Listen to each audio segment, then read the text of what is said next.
All right. So, today, y'all know I'm not a big fan of doctrine, right? Most of y'all know that. Okay. But today we're going to discuss some doctrine. We're going to do it a little different. All right? We're going to do it a little differently, but we're going to discuss replacement theology. How many of y'all are familiar with what that is? Okay, well, tell me. Somebody talk to me. Tell me a little bit about it. That Yahuwah tossed away his people that he had chose through the line of Abraham. Okay. And picked for him a new people to himself through Christianity. Who would that people be today? Them Christians, everybody that gets up and be like, yeah, I accept Jesus as my personal Lord and Savior. Okay. So they replaced and according to replacement theology, they're the ones that's replacing Israel. Kane, anybody else want to add to that? What you got, brother? Oh, sorry. And they become spiritual Israel. And they become spiritual Israel. Kane. What you got? One thing I can add to that is because they believe that the Khazarian Jews or the real Jews who rejected Yeshua, that it was then passed on to Christians. So that part about not being recognized who the real Israel is. Kane. See, here's the thing. Well, when you're dealing with people who the book was not intended for, one of the reasons why people can come up with doctrines such as that is because they don't understand the hierarchy, they don't understand the status and rank that's prevalent throughout the scriptures. And so you have people who have been interpreting the text and who have assumed control over it. Early on, Gentiles had actually assumed control of our Hebrew literature, the writings of our ancestors, and it immediately started to condemn us for our own cultural practices. That's even laid out within the text. But that's because they don't understand two real principles. And this has continued to this day, and it's even more prevalent today here in the West than it was then around that time. Two principles that you really need to know to get a good grasp on what the Bible is saying is an understanding of culture and an understanding of agriculture. If you have an understanding of those two things, you can be pretty solid as far as your understanding of the text. Another one which we're going to get into, which could actually fit under the category of culture, is covenants. Y'all have heard me talk about covenants. We're gonna touch on that. We're not gonna do a lesson on it, but I'm gonna see what you all remember, and we're gonna discuss that because it's real prevalent in understanding this, the truth about this doctrine. I'm gonna reference quite a few scriptures, so if you do have something to take notes with, be ready because this one I'm gonna reference quite a few scriptures. All right. So let me ask you all a question. All right. Understanding what I just said is two things that you need, that you should have to fully understand the text is the understanding of culture, understanding of agriculture. I got a couple questions for you, all right? How important is seed to man? How important is seed to man? Extremely important. You said extremely important. How? How or why is it extremely important? Continuation of his line. So it's a continuation of his line. There's a scripture in Ecclesiasticus that says, "Judge no man blessed before his death, for a man shall be known in his children." That's Ecclesiasticus 11:28. Judge no man blessed before his death, for a man shall be known in his children. All right? Seed is very, very important. Anyone want to add to that before we go to the next question? I would say it's probably the most important thing to man, because without his seed, he's not known. That man never existed without, specifically when we're talking about children, without sons. Correct. That is correct, and that is a facet of the culture that if you did not bear sons, because you bear daughters, but the daughter doesn't carry your lineage, it doesn't carry your name. When they are married, they go to their husband's house. right? So the son is the one who would go and receive a wife, bear children. And if that man did not bear children, then he would not be known on the earth. This is if he never existed. So let me ask you this. If Judah never had children, what would be the implications of that? No Yeshua. No Yahusha. What else? No us. He would no longer be talked about. Abraham, the father of our faith, the father of a multitude of people. It's because he had a couple children. And then they had children, and they had children. But if they did not, then who would care about Abraham? So seed is very important to man. Seed is very important to man. Now, how important is seed to a farmer? We got a couple farmers here right now. Y'all better say something. Y'all better say something. Don't act like y'all wasn't just dealing with some seeds early in the week. What's going on? Without seeds, you ain't got no crops. You can't plant anything. Without seed, you don't have no crops. Seed for survival. Seed is for survival. How is it for the survival? Do they just eat the seeds? Shit, no, you gotta plant them things. You gotta plant the seed. You gotta plant the seed. What else? What else? Without the seed, no fruit. Without the seed, no fruit. No fruit. Genesis 8:22. While the earth remains. There you go. Seed time and harvest. Cold and heat. Summer and winter. Day and night shall not cease. Shall not cease. So a lot of things will cease. But seed time and harvest will not.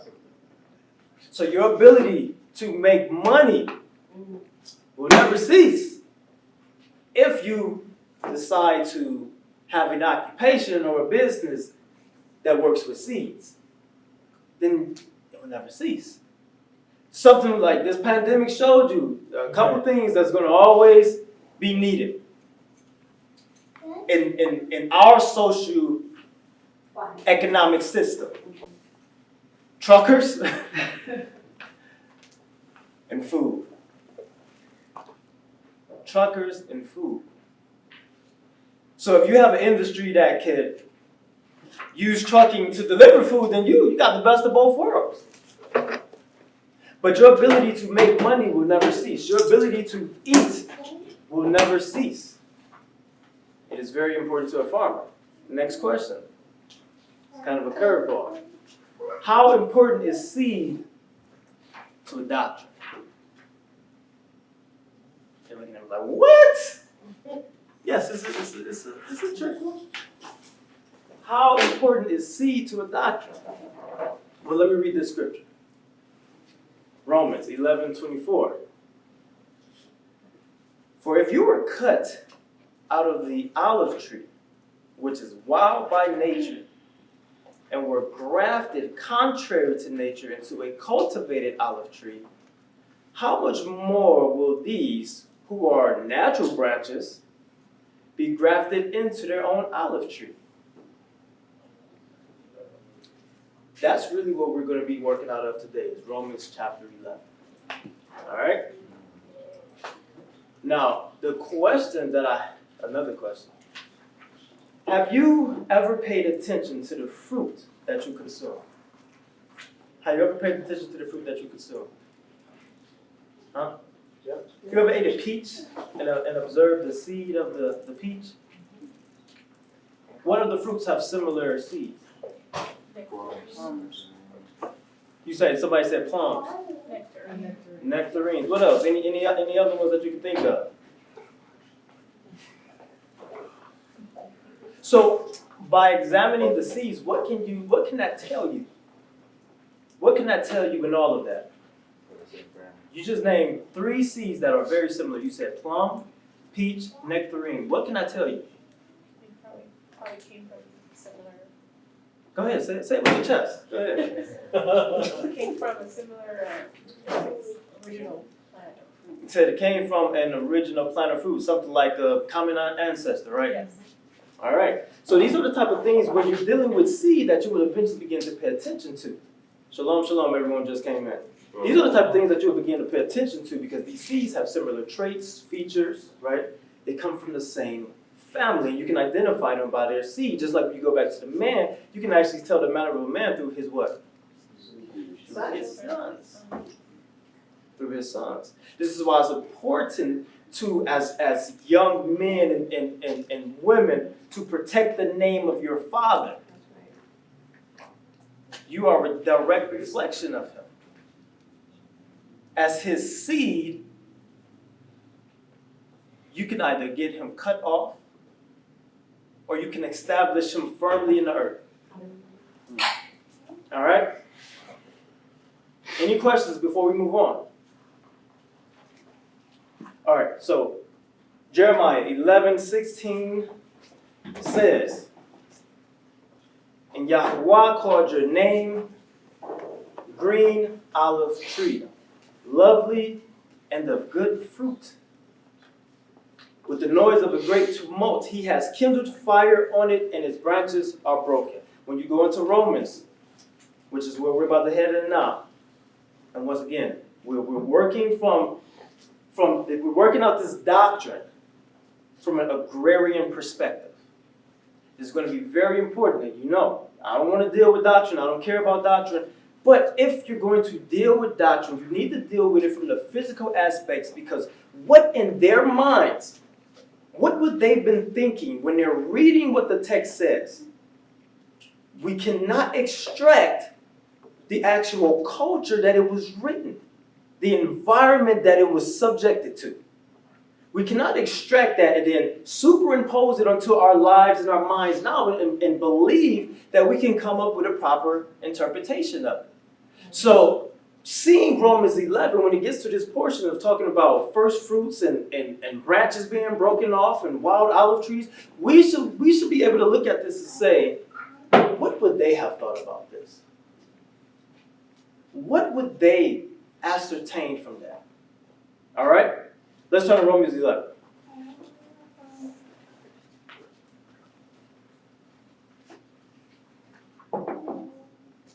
Can I have someone read for me, starting at verse 16?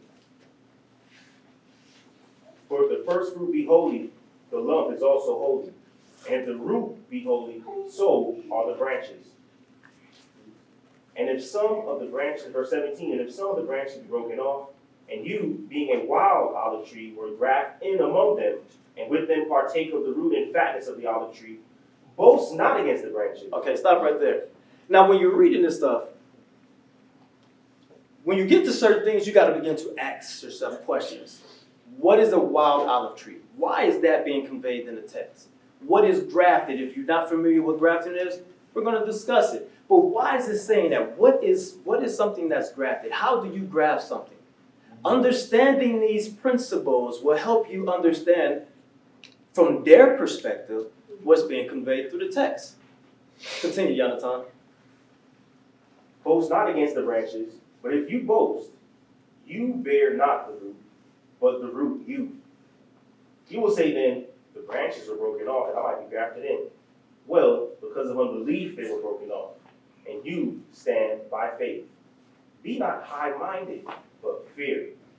For if Elohim spared not the natural branches, take heed, lest he also spare not you.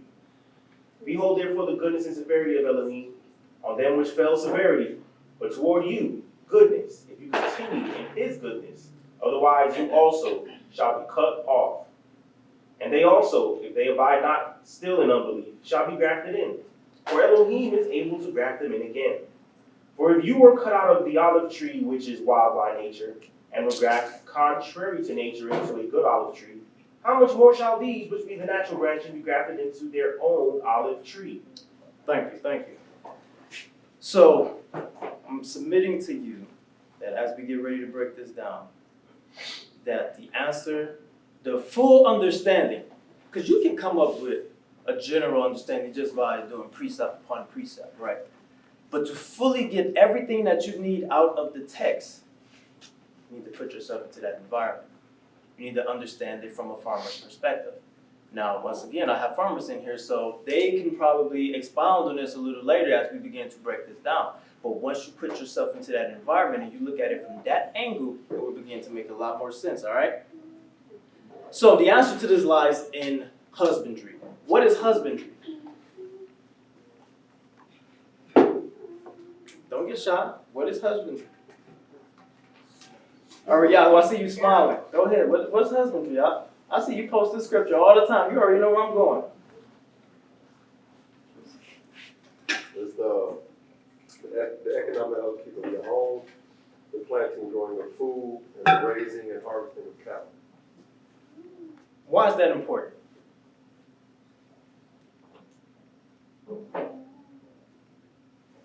Why is that important?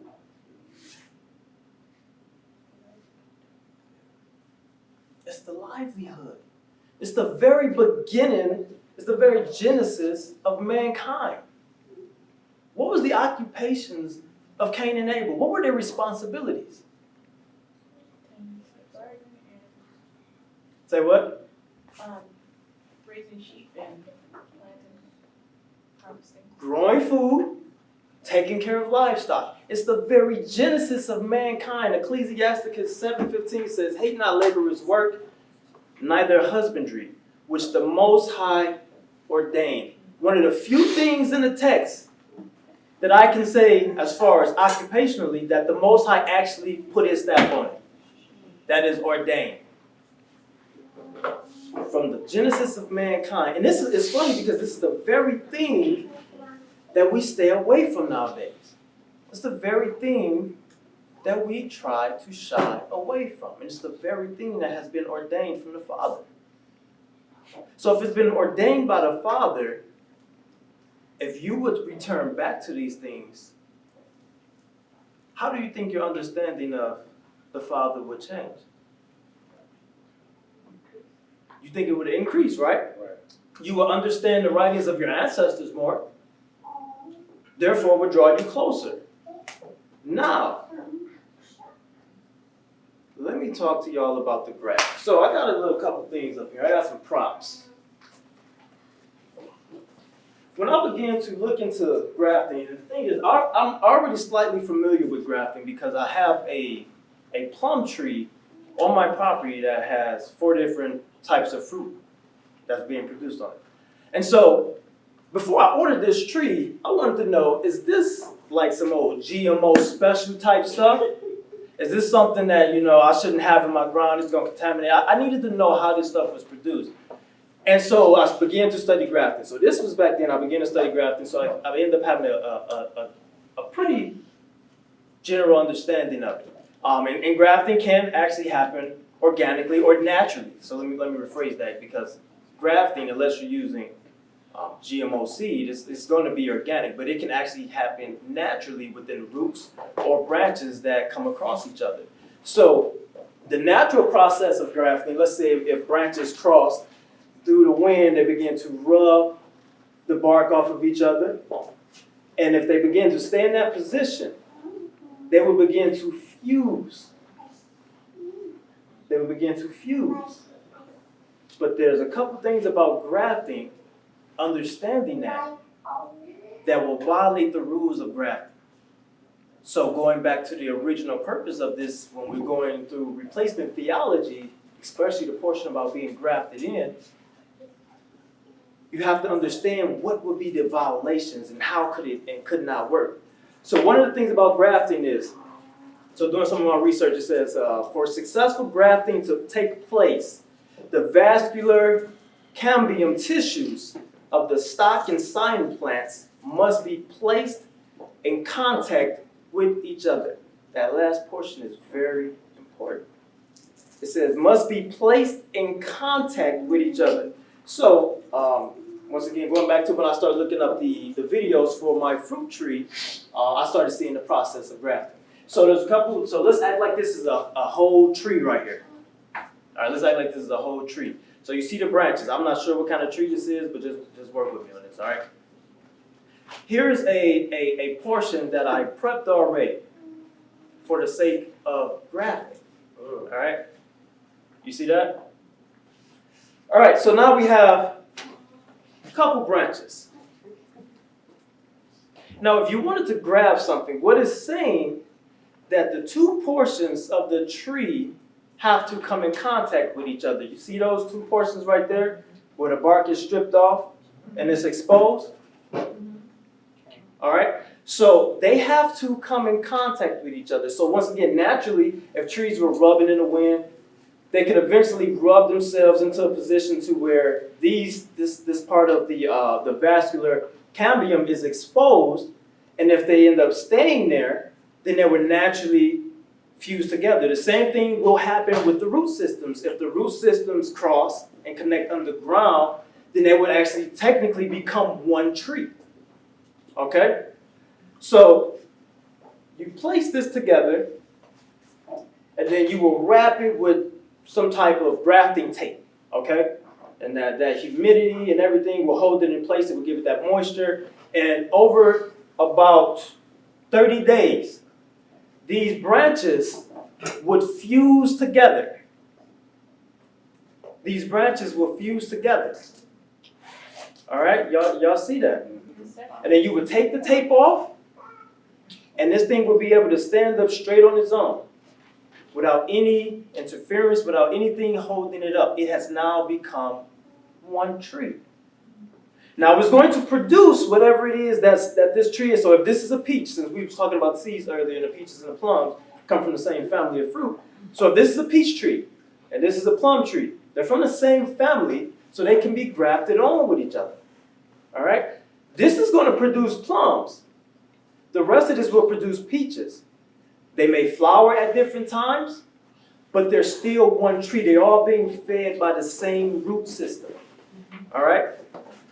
Let's make sure if we have any questions about this before we move on, because this is the entire crux of the lesson.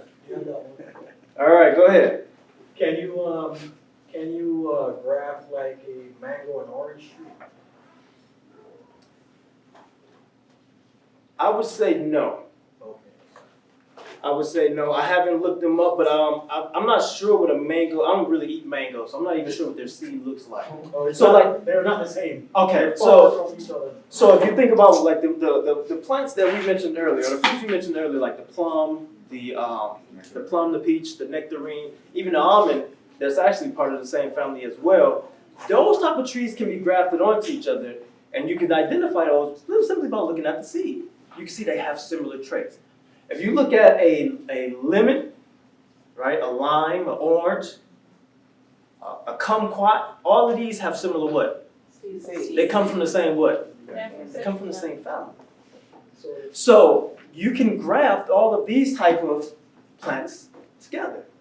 So now we grafted that. Now here we go again. Same tree, right? And now we have our orange. I know this is not an orange. This ain't gonna produce none of that, but just work with it. So now we got our orange branch, we got our peach tree. And you attempt to, you see it's been exposed, you attempt to fuse those two together. You attempt to fuse them together. What's gonna happen? The pine gonna die. It's gonna die. It cannot be fused together because they are not what? The same family. They're not of the same family. They're not of the same genus. All right? Any questions before we go on? All right, so understanding that principle. Paul, being the scholar that he was, like he's very, very underrated in his ability to reach people with their own understanding. See, Paul studied at the feet of Gamaliel, and some people understand how important that was. Because that's his stock. Like in every teacher, you should see a bit of their teacher. And one thing about Gamaliel is that he was one of the highest ranking teachers of that time. And that's who Paul studied under. The thing about that though is Gamaliel was also one of the more liberal He was one of the more liberal scholars of that day. So that also kind of plays into why Paul is also misunderstood, because he's often interpreted as saying something that he's actually not saying. Kind of comes from his teacher. So every student will reflect a little bit of their teacher. It's no difference with Paul. Gamaliel also studied a lot of Greek philosophy. Who else studied a lot of Greek philosophy? Do y'all know?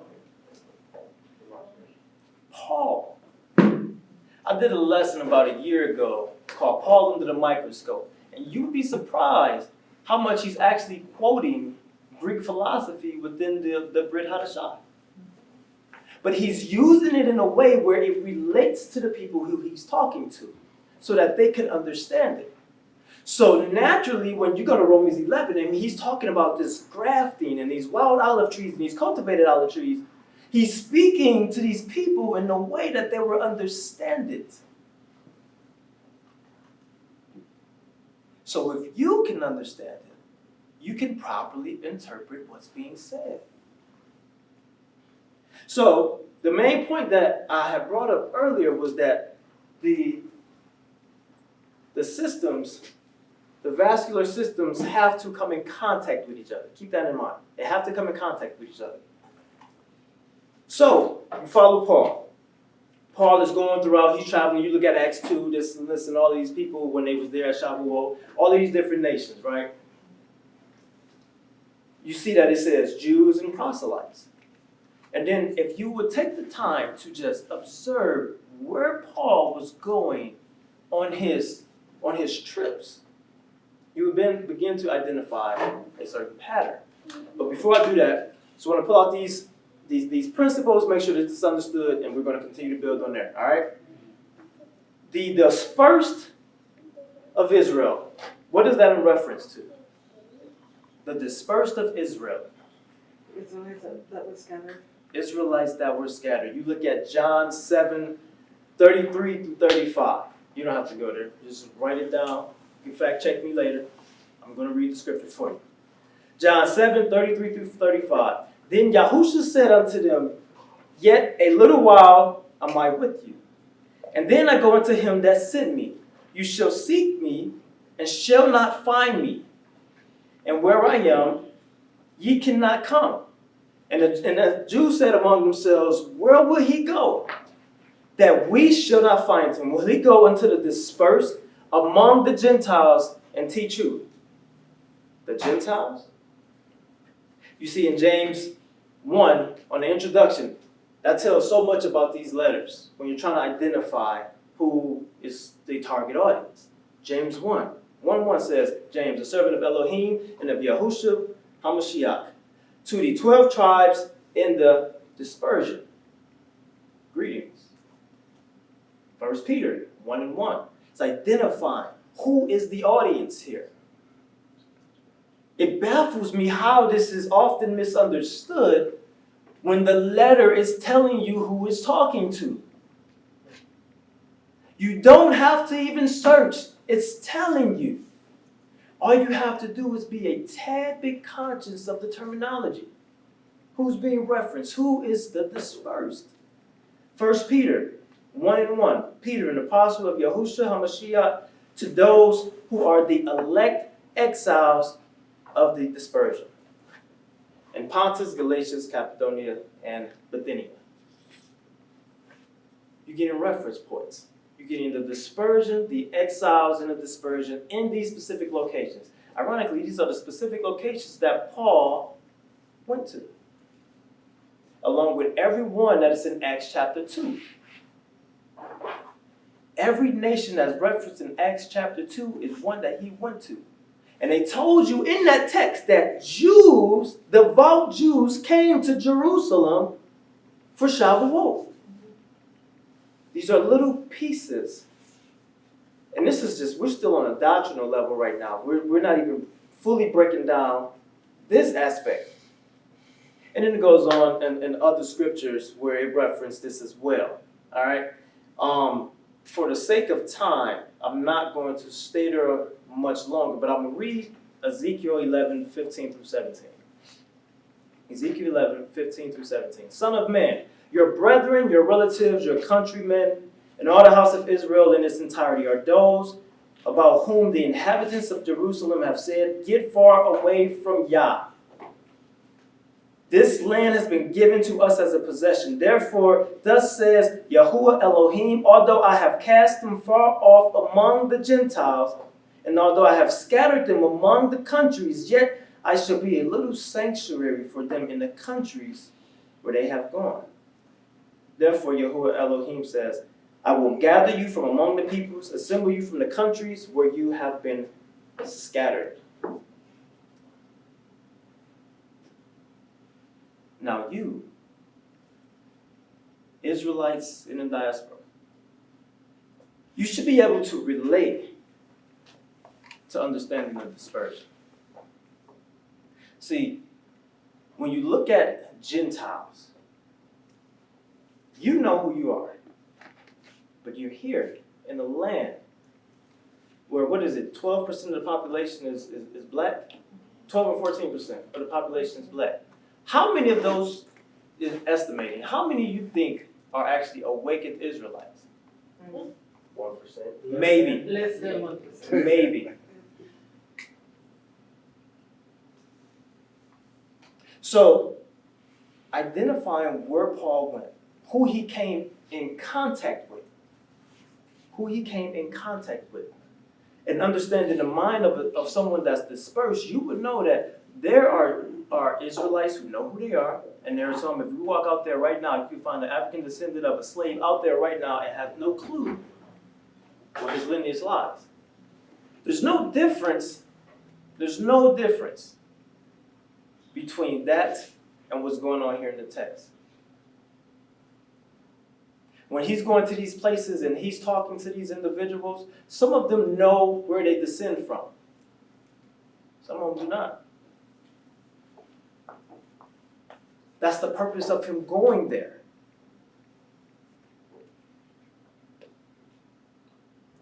Paul, his contact with the Gentiles. Write these reference points down. Keep it in mind, the aspect of grafting, the coming in contact with a tree. Acts 13, 14, will reference him on the Sabbath day going into a synagogue. Who taught at synagogues? Who gathered at synagogues? Right. Acts 14:1. Now he mentioned in Iconium, and they entered into another Jewish synagogue. Acts 17:1 through 4. Just breaking it down. Once again, he's at another synagogue. He says, as his custom, where he's reasoning with them through the scriptures. Acts 18:4. He reasoned in the synagogue every Sabbath. Acts 18:19. Once again, he reasoned, and it says, reasoned with Jews. So why can we look at these texts and then see Romans 11 and believe that Romans 11 is talking about someone else other than family? How can we come to that conclusion? See, y'all are smart, y'all. See, y'all don't have that problem. But there is, we say, what, 1%? That's the high number. There's about 13% of blacks here in this country who are deeply entrenched in the Christian church, who can't come to that understanding. So yes, this may not affect you. But there is a great many of our people who this is affecting. Any questions before we go on? All right, covenants. I taught on covenants before. What can y'all tell me about a covenant? Whether you heard my lesson or you just have experience with or knowledge about covenants. Tell me something about covenants. What we got? It's like an oath. What was that? It's like an oath. He said it's like an oath. Okay, what else we got? Agreement between two parties. Agreement between two parties. What else? It transcends generations. It transcends generations. Anything else? That's good. Like commandments. It says like commandments. Now there can be commandments contained within the covenant, but it's not just, that's not it by itself, but that's good input. Anything else that y'all want to add about covenants? A covenant is based off of trust and not really written on paper, but like we do. Sometimes covenants can be written. You can just do a singular oath, but sometimes covenants can be written down. One of the things about, all right, go ahead. Joining together. Now, what is the positions of the individuals that are joining together on the covenant? Because this is important. The status. What's the status? What's the hierarchy? What's the rank of individuals when they're joining on the covenant? There's a greater, and then what? There's a lesser. There's a greater and there's a lesser. In ancient Israel and in that entire region, the ancient Near East, you would have these things called suzerain vassal covenants. The suzerain was the greater, the vassal was the lesser. All right?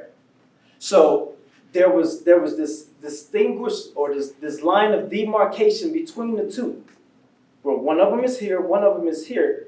And within this, there are these things that the greater is responsible for, and then there are things that the lesser is responsible for. So as you gave the input about commandments, the greater will establish that the lesser has to follow these type of instructions.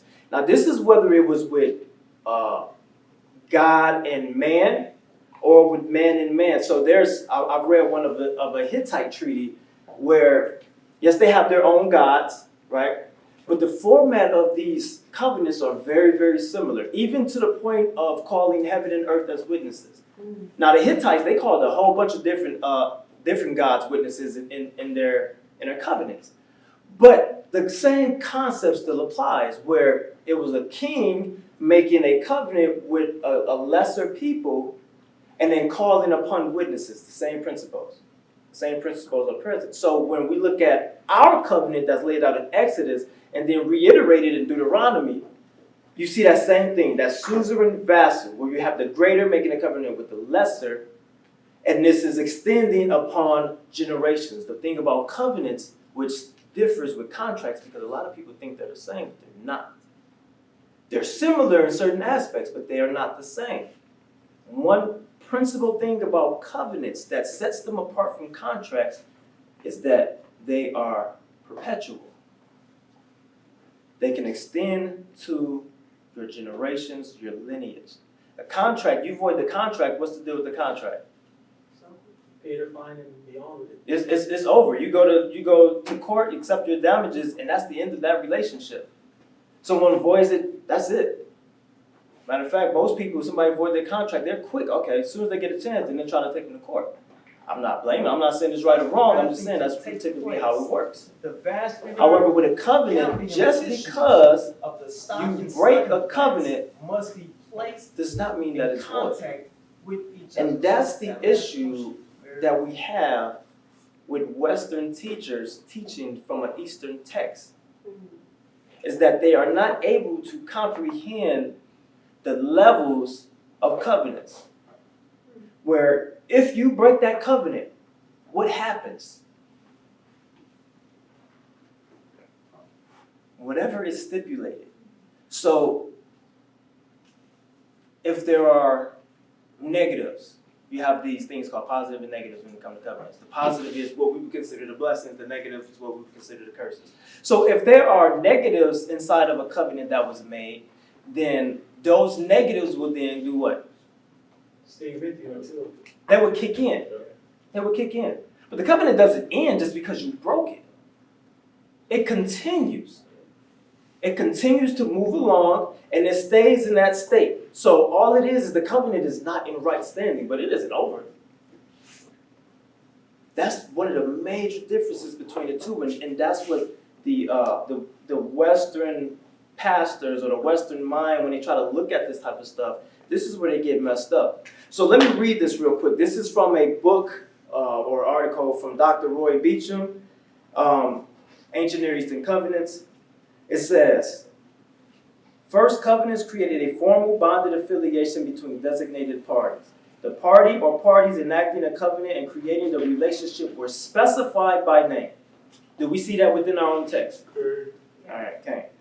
Frequently, the physical descendants of covenant parties were included by explicit designation and direct affiliation. Once formally enacted, all of the terms of the covenant Once formally enacted, all of the terms of the accord were in force and were binding on those who enacted it. Only the stated contracting parties partook directly of the covenant responsibilities and benefits. To be named in the legal instrument as an enacting party to the instrument was to incur legally the responsibilities, the advantages, or the penalties. So, specifying this, there's a certain level of specificity that must be involved when you're dealing with covenants. Now, why is that important in the whole context of what it is that we're talking about? It's because you mentioned that they said they do away with the covenant, they replace, become spiritual Israel, and all these things, right? If you were not named in the covenant, how are you affected by the covenant? Say it again. You're not affected by the covenant.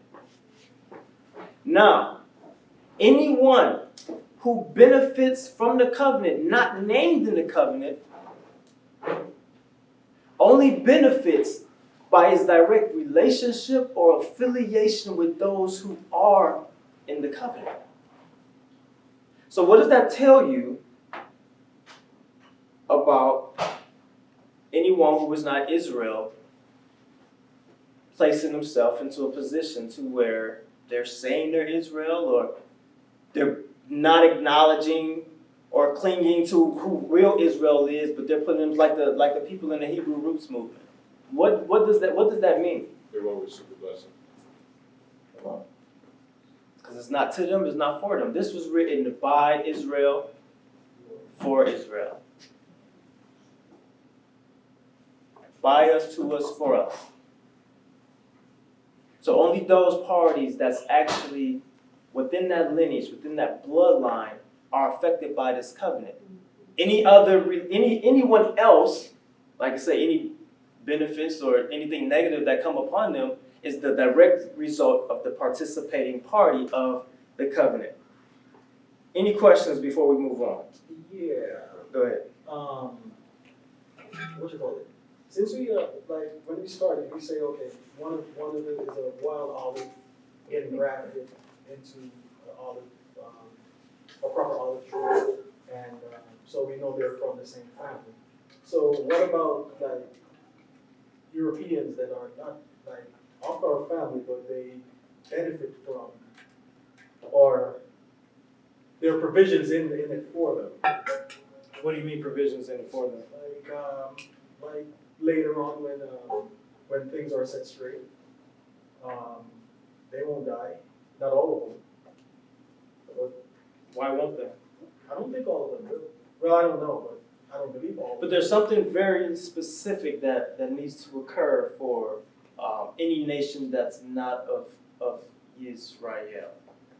Yeah. Something very specific. What's that? Cleave to us. They have to cleave to those who are of the covenant.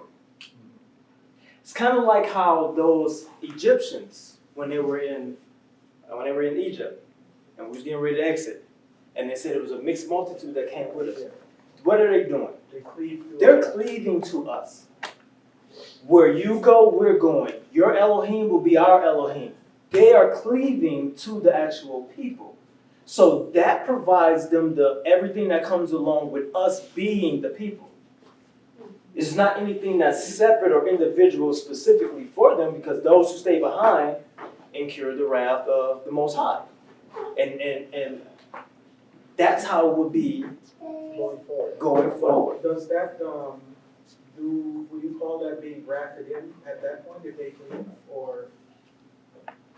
I'll explain that later, because I'm gonna touch back on grafting. Okay. I'll touch back in on grafting. So if I don't specifically answer your question, ask it again. But because I'm going that way later, I'm gonna save that. What you got? I have a question.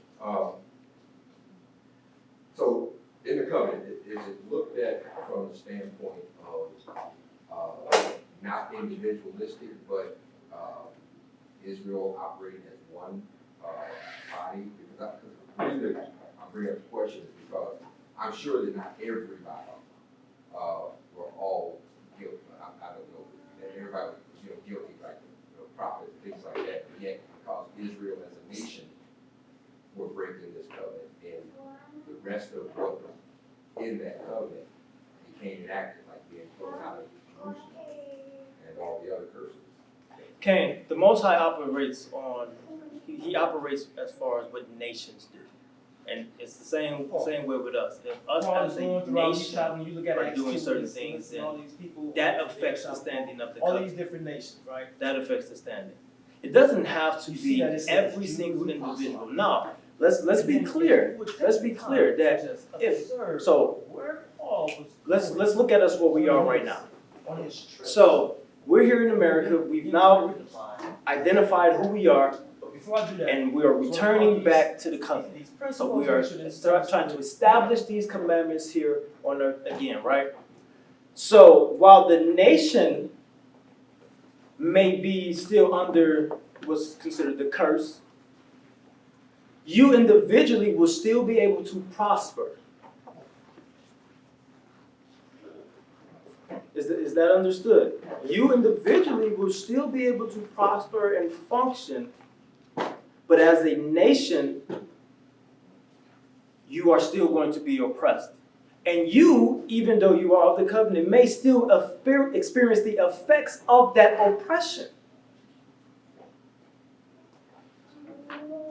But you returning back to these commandments are basically in a different category, so to speak. All right, but the nation is still being judged. And those other nations, once again, as the Most High operates and functions, he's dealing with nations of people. So the nation that put us in this position, even though it was under the direction of the Most High, they took it a step forward, that nation will be judged. Now, if that person decides to, if one of those people decides to cleave to us, when it's time for us to depart from here, then they will be excluded from what's coming to their people. Does that make sense? Yeah. Any other questions? Good questions. So is that like during the civil rights movement? I'm sorry. Is that like during the civil rights movement, or the nation had an opportunity to turn course, but they didn't? Just like let's say homosexuality has always been around, but when the nation itself accepted that and made it part of their law or whatever, does that then put that in a different category of that nation that's being judged? Absolutely. You anytime you sanction something, especially as a nation, you are coming into agreement. You are essentially making a covenant with whatever it is that you're sanctioning. And so one of the things that happened in, what was it, 2016 or whatever, when they passed that bill, they were sanctioning homosexuality. They were sanctioning it. All right, so yes, you're correct. It's always been around. But when you do something like that, when you're saying, hey, to the entire world, this is what we agree with, this is what we support, this is a part of us, you're taking that to a whole nother level versus independent individuals. Now the leaders of that country, the people who are in charge of, because you look at King David, he went against the will of the Most High, and how many people died? You remember what I'm talking about? With the whole census thing. Yeah. Because he was the leader, it impacted the people. It impacted the people, and I can't remember the exact numbers, maybe like 70,000 or something like that died. I can't remember the exact number. But because of him being in leadership, in a position of leadership, and doing what he did, the people under him was affected.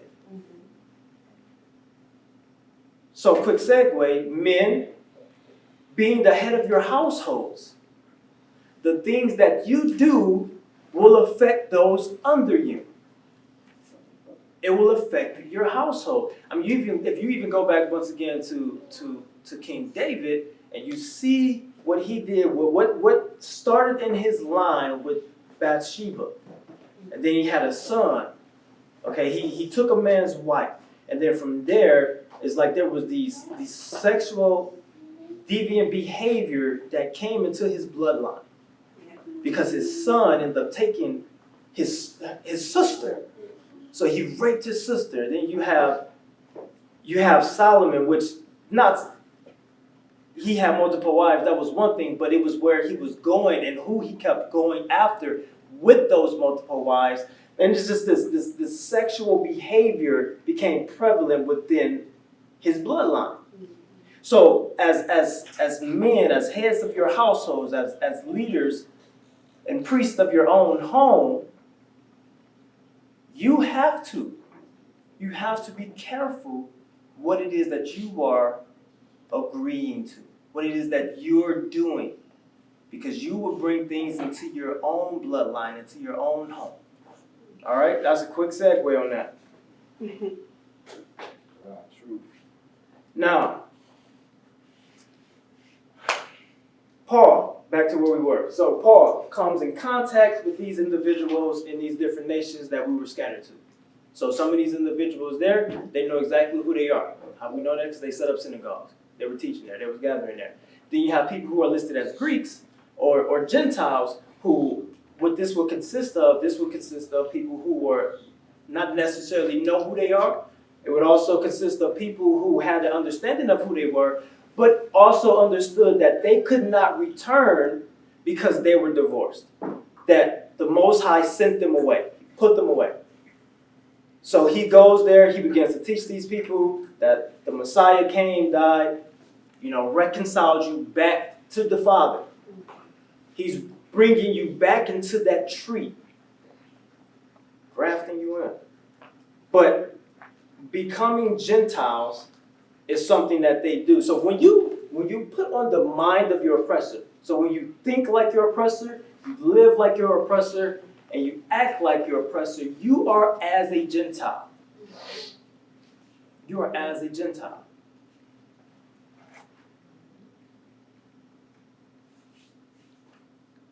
Now you can keep the commandments as well as you think you can keep them. But if you're still thinking, living, and acting like a Gentile, when the time comes to make a decision that a Hebrew will make, your mind and your thought process is going to reflect who?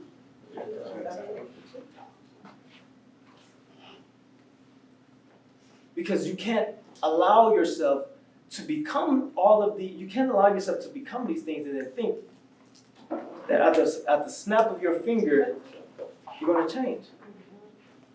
If your thought process and the way you live and the way you act is solely and completely aligned with your oppressor, with the Gentiles, when it's time to make a decision as an Israelite, you will make that decision with the mind of a Gentile.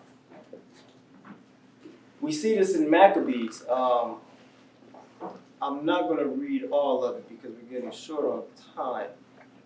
But write this down. 2 Maccabees 3:10 through 16.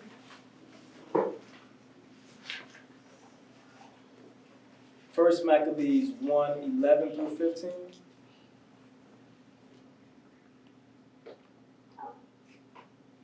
And then First Maccabees 41 through 49. So essentially what happened, I'll just summarize it, is that these people began to put on the ways of the Gentiles. So they, it's 2 Maccabees 3:10 through 16.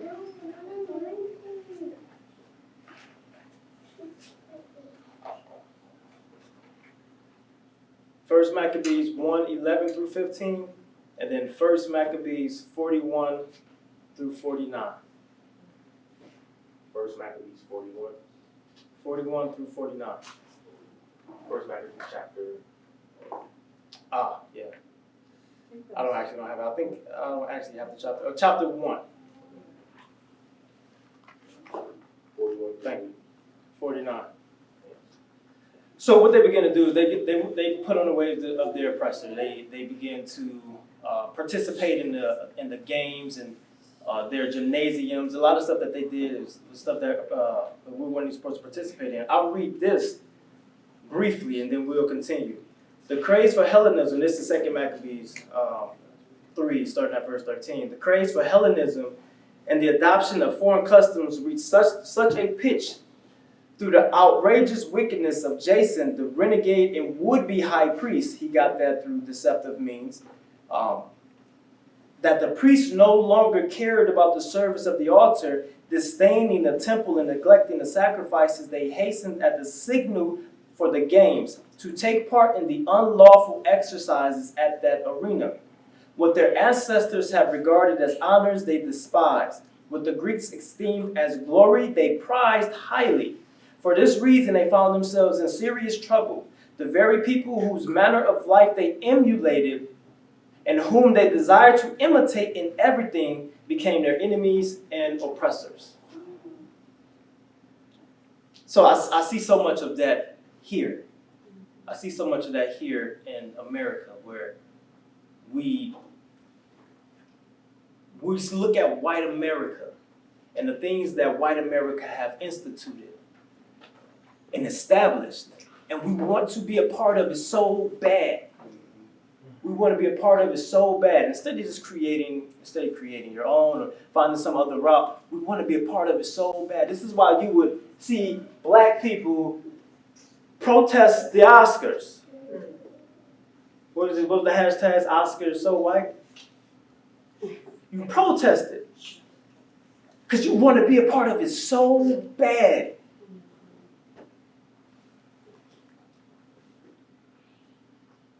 Now, I ain't going to go too deep because last week I kind of beat y'all up a little bit with the whole public school stuff, so I'm not gonna do that this week. But you want to be a part of the customs of this nation so bad. But they've made it comfortable, as I did speak about last week, they made it comfortable for you to abort your children. Yeah. That's normal. That's normal. There's a campaign right now to stop circumcision. Yeah. There's a campaign right now, and you want to know who's spearheading it? Jews. White people are spearheading it, but who's the face of it? I was on Facebook, and I seen somebody put a post about circumcising, getting their son circumcised. And all of a sudden, these droves of people from this campaign, you remember that? All these people began to converge on his status. Like, things shot up to like 500 comments. Quick, bashing circumcision. Talk about how barbaric it is and all these things about the sign of our covenant. And when white people was in it, those black folks was loud. They were loud. You were sharing this post. They were loud. So what happens here in Maccabees is something that still goes on today, where you are taking on the mind of the Gentiles. You are becoming as a Gentile. So we have to keep this in context as we move forward, all right? So back to Romans 11. It says, starting at 19 again, you will say then, branches were broken off that I might be grafted in. Well said, because of unbelief they were broken off, and you stand by faith. But do not be haughty, but fear. For if God did not spare the natural branches, he may not spare you either. Now, before I continue. So, what I was saying about the different fruits, and I want to make sure I thoroughly explain this, because I want you to be able to convey this to someone else later. All right, so I'm going to give a couple examples. I want to make sure that we fully understand this before we move on. There's something called a taxonomy. All right, within that you have species at the bottom. So a species of fruit would be pretty much the common names that we know they have. They have their technical name, but the common names that we know them as. So like a peach, that's the species. A plum, that's the species. nectarine, that's the species. The genus is the level right above that, and you can look this up. The genus, Genus. The genus is basically what all of these things are. So it's almost like a horizontal line up. So you have the species, the genus, and then the next one above that is family. Okay, I'm thoroughly break this down. What that is the etymology of it is it's called a class or class of things.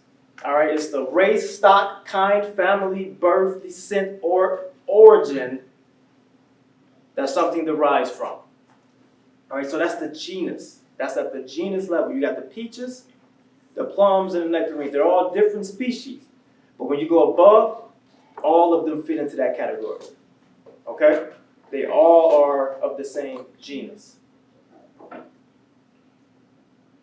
I said, the next one is family, order. So I'm going to give an example of a fox. I'm going to see if y'all can identify this with just the knowledge that y'all have. Okay, we have a red fox. Not the comedian. We have a red fox. Okay?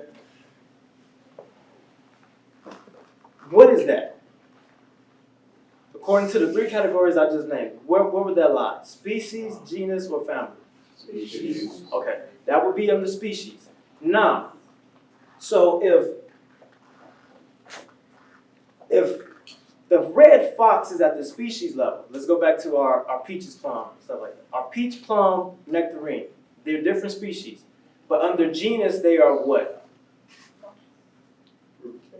They're all the same. So if we have a red fox at the species level, at the genus level, what will we have? Mammal. You say what? Mammal. Mammal. No, not mammals. That's actually higher up on this level. Fox. Say it again. Fox. Foxes, all foxes. Oh, You have the different species of foxes. Then when you get to the genus, you now have all foxes. All right? And so the next level is called family. And now the actual term of it is candidate. So I'm going to see if y'all can figure that out. You got the species, red fox, the genus, all foxes. Then you have the family. What is the family of the fox? Canine. Good job. It is the canine, which will include what? Dogs, wolves, foxes, jack. Good job. So, we understand that. Species, genus, family, and then you have the next one is order. We're not going to do all of them, but it goes up like 4 or 5 more ranks. Then you have order, which is carnivora, which, they're all carnivores. So it pretty much goes like this. It goes up, and then it will go over, and then each one will begin to go over and over till you establish when you're at the second is the animal kingdom, and then it's the domain. All right? Good. So, let's do this again. Peach, plum, nectarine. That's that. What's that? Species. That's the species. What is the genus of all of these? Okay. The technical term would be prunus. They all are the same fruit. All right. And then you will go up, and we know that they're all of the same family of fruits. Now, let's extract that. I think y'all got that. If y'all don't got to say something before we go to this next one. What's the name of the family of those? You said prunus, so then raisins would follow the prune. No. I don't make the names. No, the seed is different. The seed is different. I don't make the names either. That's what they call it. It's called prunus. And actually, the things that fall under prunus is trees, shrubs, and cherries, peaches, nectarines, apricots, almonds. They're all underneath that genus. Grapes are vines. You say what? Grapes are vines. Grapes are vines. And so that's what the prune would consist of, right? Would be whatever it is in that. So you have like watermelon, cucumber, cantaloupe. Okay. So here we go. Species. Now we're dealing with mankind. We're dealing with Israel. Okay, y'all good? Y'all with me so far? Species. What would the species be? How can we kind of transpose the same model onto us as descendants of Israel? What would the species be? 12 tribes.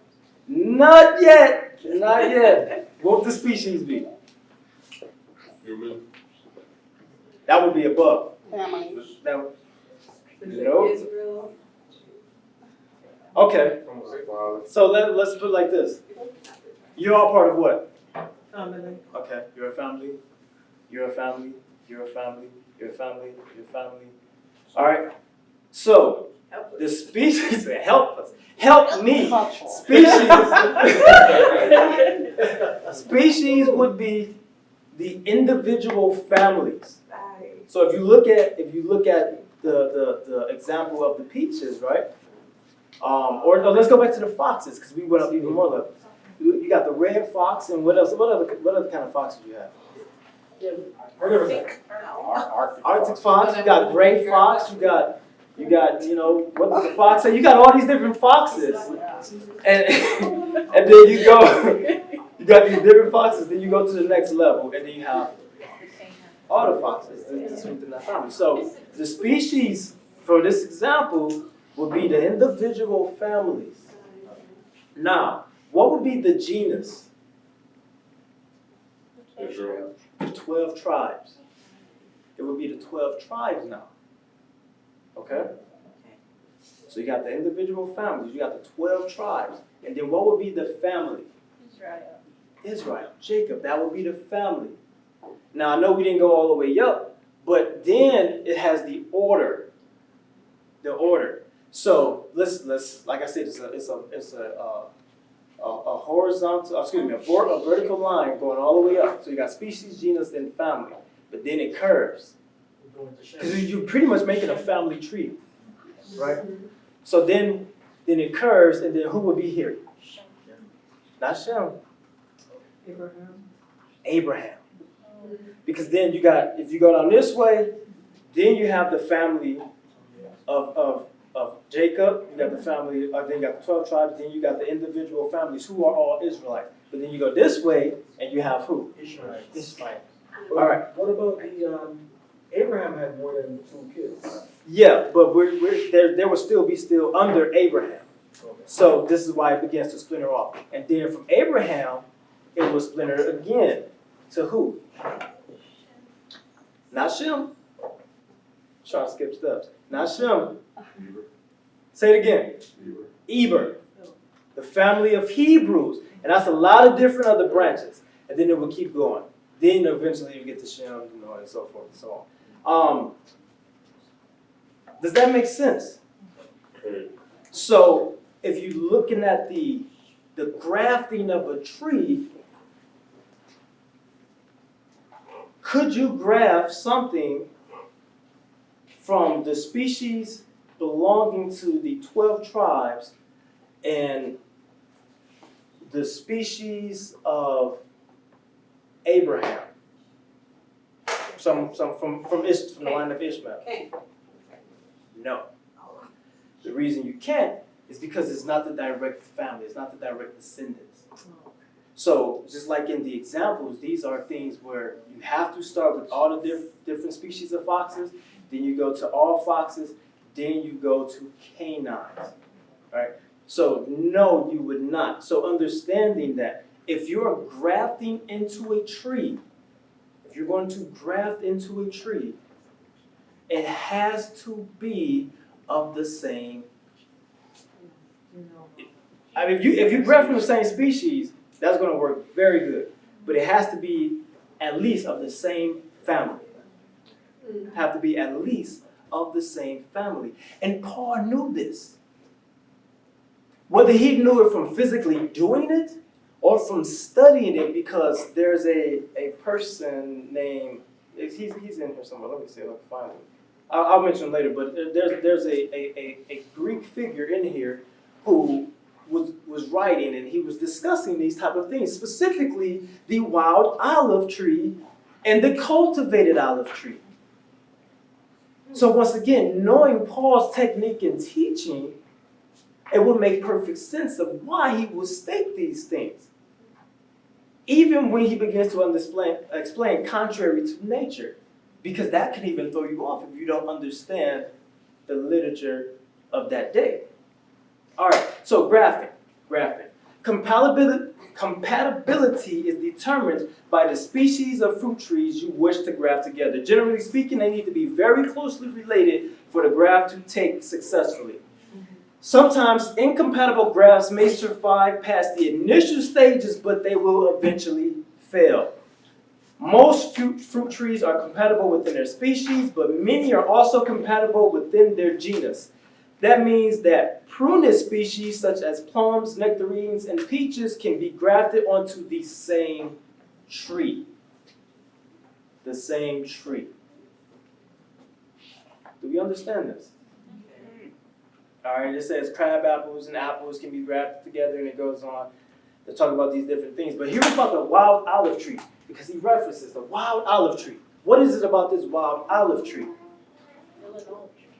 It's still an olive tree. Correct. That's very important. To be grafted in, it still has to be an olive tree. Or at least from the same family, right? So you got the wild olive tree. There's something about the wild olive tree in ancient Greece. Is that it was also a symbol. Not only it grew huge, but it didn't produce good fruit. It could produce a lot of fruit, but the fruit wasn't necessarily good fruit. All right? The wild olive tree could produce fruit, but it wasn't necessarily of good fruit. It was also a symbol. So you know the wreaths that the Greeks would wear if they won the games or anything like that? The wild olive branches were the ones that they would use to create that. Those were the wild olive branches. They would use that. And they also was, like I said, it was a symbol, and it was placed outside of, let's see, is it in here? The ancient and sacred wild olive tree of Olympia stood near the temple of Zeus. This was a symbol of Greek. All right? So it was very known there, it was very prevalent there. Once again, this is why their authors would write about it, and Paul would completely understand it. The wild olive tree versus the cultivated olive tree. The main difference between the two is that the cultivated olive tree would bear big fruit, big juicy fruit. It produced the best fruit. The cultivated olive tree produced the best fruit. Even though the wild olive tree has some good traits, mainly the root system. The root system of the wild olive tree was very large and expansive, so because it was a very dry tree, it would also suck in a lot of moisture. This would do well if you're grafting a cultivated olive branch. Okay, so if this is a wild olive tree, and this is a cultivated olive tree, this one is producing really good fruit. Now, if you graft it onto a wild olive tree, then now it's going to get more minerals because the root system of the wild olive tree is actually better. It's better than the cultivated olive tree. But the fruit from the wild olive tree, it doesn't produce good fruit. So this is going to now get the best of it because it's going to get all the extra nutrients that could produce all this fruit from the other one, but it's going to produce that better fruit. But Paul said, contrary to nature, he said the wild olive branch being grafted onto the cultivated one. I'll explain that in a second. Y'all still with me? Okay. All right. It says here about compatibility of scion and stock. That's S-C-I-O-N. It's kind of redundant, but as a general rule, the closer the plants are genetically, the more likely the graft union will form. I'll read that again. As a general rule, the closer two plants are genetically, the more likely the graft union will form. Genetically identical clones and interspecies plants have a high success rate of grafting.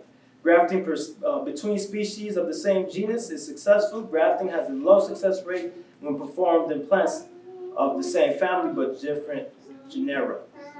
And grafting between different families are rare. Grafting between different families are rare. I'm not making this stuff up. If you work the land, if you work in this type of field, especially during that day, you would understand this. Paul knew what he was doing when he was writing it. We're looking at it with our eyes so far removed from anything agriculture for most of us in here, that we read into it these doctrines. We read in these doctrines into the text. That eisegesis. All right, so there's a book. If you want to know more about this type of stuff, I have some slides on here about it. I'm not going to. I'll just explain what's going on here. It's called Conflict and Identity in Romans: The Social Setting of Paul's Letter. This is by Philip Francis Essler. So what essentially is going on here is they're explaining the wild olive branch, or the wild olive tree, the cultivated olive tree, what happens. So I actually explained most of it as we were talking. But the thing about the cultivating or grafting the wild olive branch into the other one is that you know that the tree itself is not going to produce fruit. So you can't. Let me go back here real quick. So let me read this. Wild olive spaglings taken from the forest as rootstock are grafted with science from a particular tree and the olive groves of a village known to be fruitful. The rationale for this practice is that the branches from cultivated olive trees produces the best fruit, whereas wild olive trees have extensive root systems needed for taking in as much water as possible and often have greater disease resistance. Grafting a cultivated olive branch onto a wild olive stock gives the farmer the best of both worlds. But because the wild olive tree does not produce fruit, this is where we get into the metaphorical portion of it, because they know it's not going to, even when you put it on that tree, it could do a little better, but it's still not going to produce the best fruit. But you have made a tree whole. So when Paul says in there about taking and grafting that tree contrary to nature, he knows that doing it the reverse way is not the best way to do it.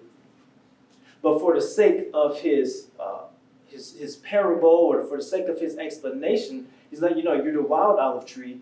You're not bearing the same type of fruit. You don't have the potential to bear the same type of fruit. However, you are being grafted into this tree. Don't boast. Don't boast. But you are being grafted into this tree. Are y'all, is that clear? That is contrary. That is not the best way to graft them. But he flips it because now he's speaking about the people. He goes and he talks about this grafting, and then he flips it so that they can understand. You're the wild olive tree, and your fruit is not that good. You produce fruit, but it's not that good. We'll connect you to this cultivated branch, so that now you are one. You are back to being one. So those branches that were broken off, you are back to being one. Go ahead, brother. That is like telling the people you're accepted. Cain, yes, that's essentially what he's doing. He's essentially telling them in layman's terms that they are accepted. That's really what he's doing. Now you're accepted back into the tree, the family tree. Because once again, they were put out from that. Those branches, it says in that Jeremiah scripture we read earlier, the branches were broken off. And so in here, he's referencing, before he gets to that, he's referencing branches being broken off, the wild olive trees not being able to bear good fruit, but you're coming back in. Because of Yahusha, you have now been reconciled back into the covenant, right? You have now been reconciled back into the covenant. Any questions with that? It's still a little bit confusing, like who exactly, like we went over that, okay, it was the scattered, that he was talking to, or like, yeah, it was a scattered that was of the same family that he was talking to. But if they were of the same family, why would they be able to produce like fruit the same way as the cultivated branch? Let me explain this to you. Us being in the diaspora, do you think we will be able to produce the same type of fruit? And I'm speaking now talking about our obedience. Okay. As those who were the first ones who made it into the promised land? No. You think we would be more disobedient? Yes. I would say so because we grew up in an area Yeah. where we festered on stuff that fed our disobedience. Yeah. Our appetite for destruction was Yeah. cultivated. Yes. So even now to this day, a lot of us will still have these pulls, these tugs, these desires to do things that's contrary to what it is we're supposed to be doing. Understood. So it will make it harder for us to bear the same type of fruit as some of our ancestors would have been able to bear, being in that environment, having the temple, having all of these things within that social structure. Because remember the other ones, Israel got cast off. Those 10 tribes, they got cast off. And so the other one still remained. So they were still, even though Judah wasn't the most obedient, they wasn't the most obedient. But they still bore better fruit than them. So us, back to the wild olive tree, if we look at it back from that perspective, the wild olive tree is still part of the tree. It's still part of the family. But it's not the same. But it needs to be put back into its rightful place. Because the branches were broken off, and you need to come back and be grafted back and be fused back into your family tree. You need to be back, restored back into the covenant.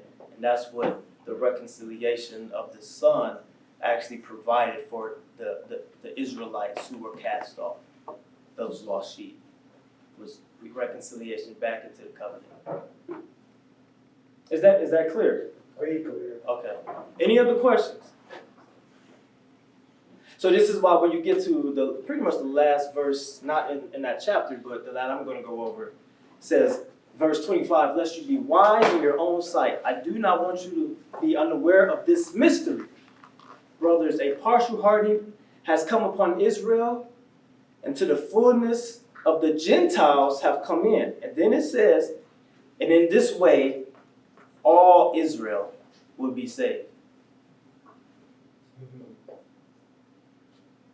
So, once again, knowing that it's from the same family, from the same stock, it makes more sense when it says all Israel will be saved. It's not these other Gentiles that's coming in. They was not part of the covenant. They did not break the covenant. It's our people.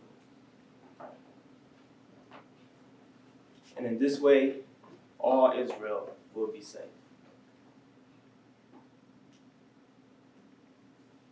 That's all I have for y'all today.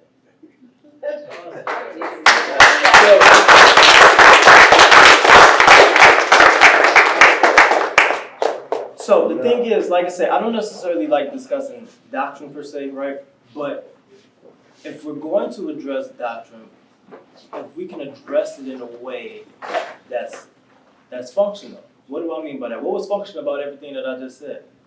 If y'all were really paying attention, I just taught y'all how to graft trees. You can actually do this now. We just watch another video or so, and now you can actually know how to graft trees. So you can leave here. Like I said, I got on my property a grafted tree already. Okay.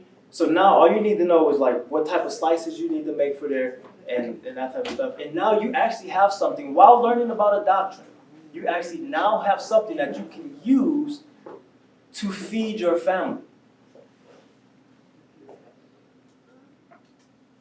So if we're going to approach doctrine, at least let's try to do it in a manner of which it can produce something more than just a big head. Make sense? Yeah. All right. Any questions? Any questions? Did y'all learn something about grafting? Yes. Species, genus, family. Y'all learned. As long as y'all learned something, I'm good. I'm good. All right. So go ahead and wrap this up. If you want to donate, you can donate to PayPal. PayPal.me/Torah Culture. If you go into Cash App, $ Torah Culture. And if you have cash, there's a box over there. There's a box over there on the wall, the black box. If you If you have any ideas for workshops that we can do here, Not conferences. not conferences, workshops that we can do here, let us know. Shoot us an email.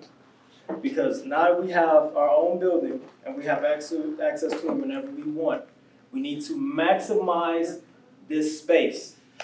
And that means we need to improve on our lives in some type of capacity that's greater than just coming together on a Shabbat. We need to be able to gain some skill sets, right?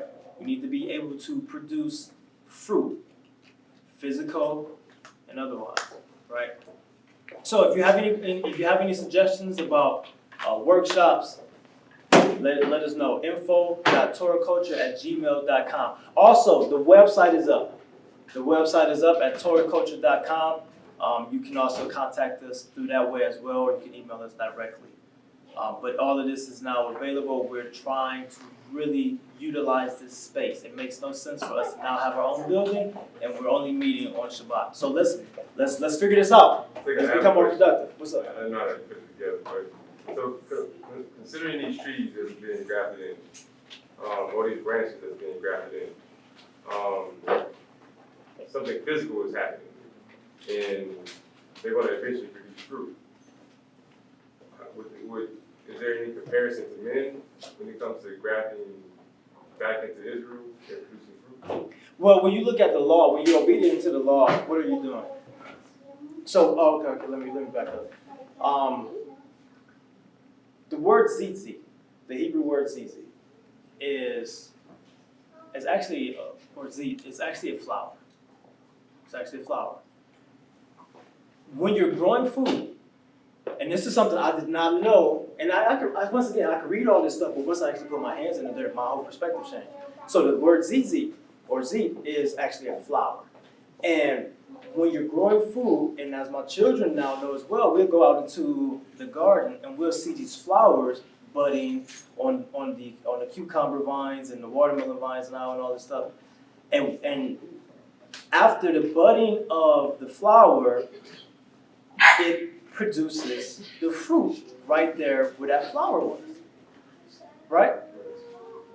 So when you keep the commandments, the Most High told us to put these on us so that it could remind us to keep the commandments. Keeping of the commandments equates to bearing fruit. Have you ever heard that before? The keeping of the commandments is essentially us bearing fruit. Just like when the Mashiach tells you that you would know them by their fruit, you would know them by their actions, by what they do. So you keeping the commandments is essentially you bearing fruit. So if you graft this branch into this tree, and it begins to bear fruit, and you're being fruitful, not talking about children, but you are now in obedience and right standing within the covenant that was created with your ancestors. If that's not clear, I'll break it down. I'll try to break it down another way. Let me know. That's good. So yeah, that's essentially the whole concept of the tzitzit. Like it's telling you, if this thing is referenced as a flower, it's reminding you to bear fruit. You're bearing of the fruit to keep the commandments. If you don't keep the commandments, then what did he say? He's going to shut up the heavens on you, all that type of stuff, right? And then you can't bear literal fruit. Mm-hmm. He's going to cease the latter rain, former rain, all of that. So all of these things go hand in hand. That's why I love the language. That's why I love the culture. Because all of these things go hand in hand, and it really expounds on the understanding that one could gain from the text. Hallelujah. Hallelujah. All right, let us stand. Go ahead and pray us up.